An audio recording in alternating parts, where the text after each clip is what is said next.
The one wife who escaped execution by her husband. The story starts like this. Anne of Cleves, the ugly wife who outsmarted them all.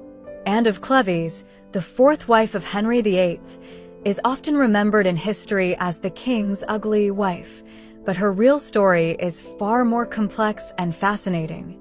In fact, she can be considered one of Henry's most successful wives because through intelligence and flexibility, she secured a peaceful, wealthy life after her divorce and outlived all of Henry's other wives. Magnifying glass tilted right, why did Henry marry Anne? This marriage wasn't a love story, it was a critical political decision. Political isolation. In 1539, there was a real threat that the two great Catholic powers, France and the Holy Roman Empire, would unite to attack Protestant England. Need for an ally. Henry needed allies in Europe. The Duchy of Cleves in Western Germany, which was also at odds with the Holy Roman Emperor, was a perfect option. Cromwell's role. Thomas Cromwell, Henry's chief minister, strongly pushed for this marriage to strengthen the Protestant Reformation in England. From Holbein's painting to the disastrous first meeting. Holbein's portrait. Henry, who had bad experiences with preliminary portraits before, sent the famous painter Hans Holbein to Cleves to paint Anne. Henry was delighted by the painting, which showed a young, beautiful woman, and agreed to the marriage. It's worth noting that contemporaries considered Holbein a precise, unbiased painter, not someone who flattered his subjects.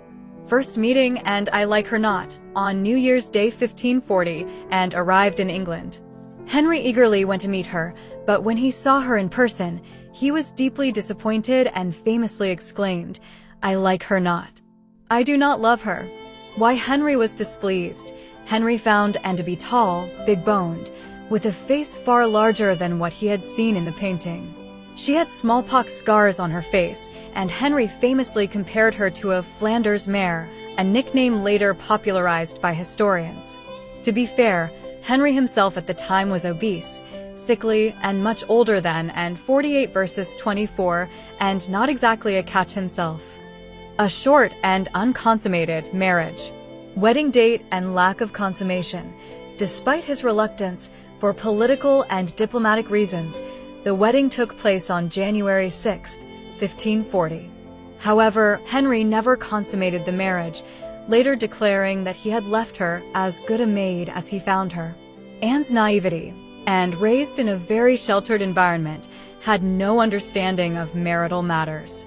She reportedly told her ladies-in-waiting that Henry would kiss her at night and call her sweetheart, and she thought that was enough to get pregnant, until they informed her otherwise. Alternative theory. Some historians believe the real problem was Henry's sexual impotence due to age and illness, rather than Anne's appearance, but Henry would never admit that. Handshake, a clever divorce, and life afterward. Annulment. Once the political threat faded, the marriage became a political and personal liability. In July 1540, the marriage was annulled on the grounds of Anne's pre-contract to the Duke of Lorraine. Anne's smart move, and likely knowing resistance was futile, agreed to the annulment without a fuss. As a reward for her cooperation, she received a generous settlement. She was given the title, the king's beloved sister, along with significant properties and a handsome allowance, including Richmond Palace and Hever Castle, the former home of Anne Boleyn. Fascinating facts and quotes. Longest lived, and not only outlived all of Henry's other wives, she outlived Henry himself. She died in 1557. Buried in Westminster Abbey, she is the only one of Henry VIII's wives to be buried in Westminster Abbey. Notable quotes.